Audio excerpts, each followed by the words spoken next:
Okay, we have Sarah Collier with us here, and it's a three-way conversation between Will, me, and Sarah. And I brought up to Will last week, I go, Will, I want to talk to Sarah Collier. And he said, no, me. And I go, no, me. And he goes, how about both of us? And Sarah's like, oh, God, Will's going to get me in trouble. My snark will come out. I just feel like whenever we get together, we're always just kind of like, hey, let's be shitty about something. Let's do. Well, Sarah, welcome to the show. Thank you so much for sitting down and talking to us. Glad to. Love to be here. Love you guys both. Thank you. We love you. And how is it that none of us have a show this weekend? It seems like a huge weekend. Everybody's on the road. No kidding. I feel like we should do a triple high five on it, truthfully. Seriously. Yeah. Yeah. Congratulations on not being in Virginia or Tennessee this weekend. And I was fortunate to go through a pretty strong program that had good teachers, and we had a strong group of people in that program that have all gone on and had pretty nice professional careers in art. I was scared. I was like, in the back of my head, my parents had been like, I don't know if that's a real good career move to get a painting degree, but they went with it. Yeah, it's not. It's a bad idea. It's a really bad idea. Speaking of the choice not to go to college. Yeah, they were right. That's the thing, though. A lot of times art school will bind you up. Were you the type of person that got a lot out of the art school, or did you feel like it changed you in a way that that's a good was question. hard? No, that's a great question. I loved it in terms of it's its own weird bubble of not reality.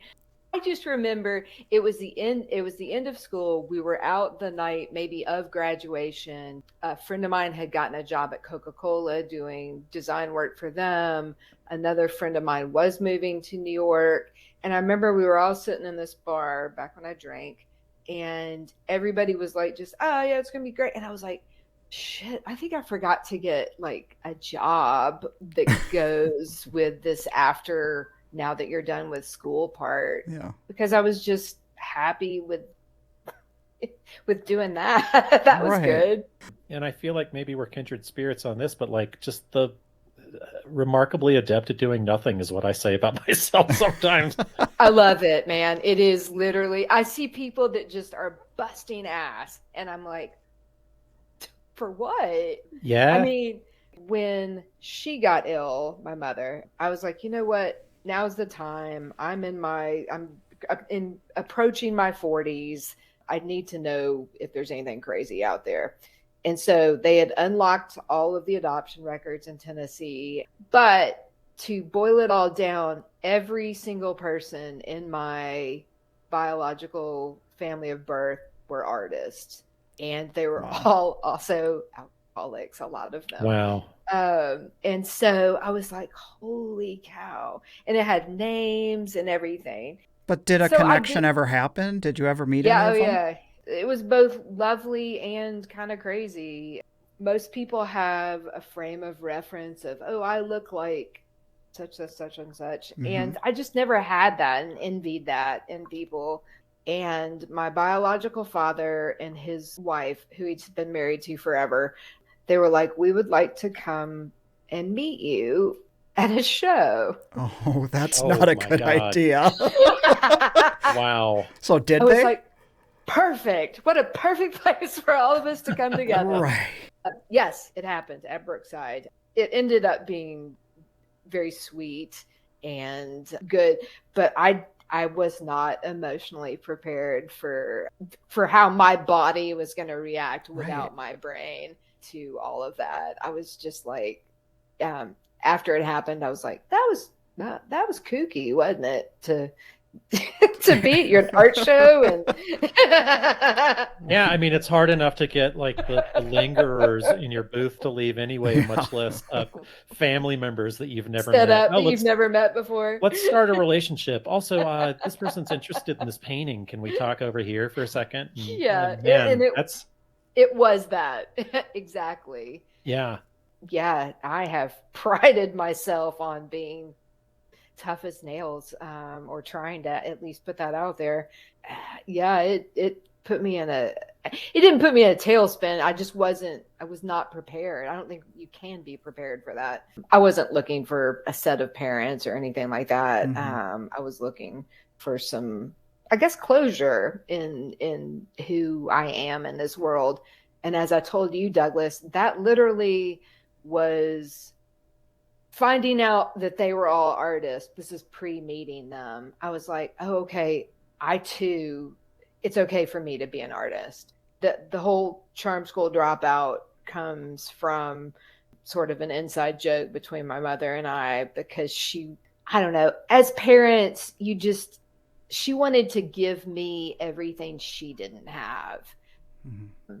And sometimes you don't think about, well, maybe that's not what my child wants. Mm. And that was a life of fancy times and being a debutante and etiquette. And so we're talking charm school dropout. That's what you named your art business, is charm school dropout. So were you actually enrolled in charm school, or is it more, that actually happened?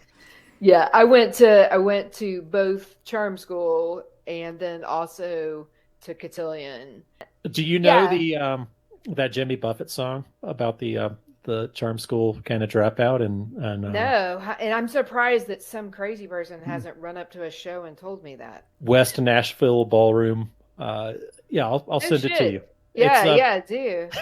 It's amazing. He picks up this hitchhiker, and she's a former Nashville or Tennessee debutante. But that was me. Okay. Yeah, that was you. Except you're not I think she was a prostitute. So sorry. Oh. That was. Oh, wait, that's me too. I'm just kidding. Sorry, Aaron. I have not. Apologize. That's not been in my job.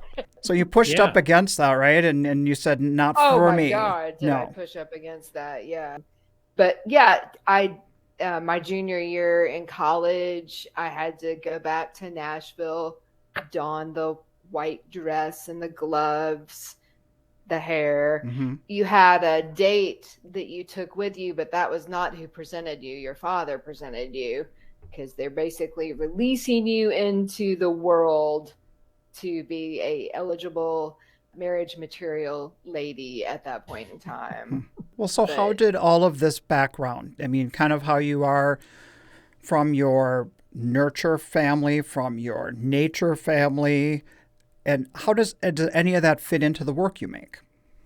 Oh, 100%. Yeah, absolutely. And as I imagine we all do, I mean, I do want my viewer to be the person that puts their meaning onto it. Mm-hmm. But yeah, everything I make is I feel like stems back to my own personal experience. That's very important to me, to not try to take someone else's story and tell it, because I have done that. I like making drawings that look like that they're from another time, but also like people, like I'm at the beach holding my husband's hand. Mm-hmm. And the thing that we're sold as a society is you're going to go on vacation and you're going to have this wonderful life where it's all going to be sunshine and lollipop. And there's a twist to that, because we may well believe that that's going to happen, but a lot of people never let that happen and never have that experience. And it's so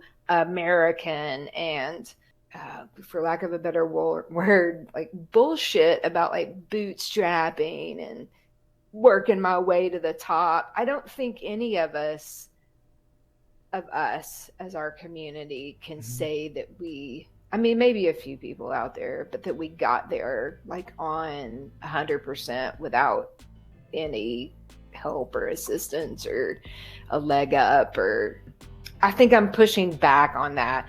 And I call it nonsense when I talk to people about my artwork. It's like I like to focus on the nonsense of what we're fed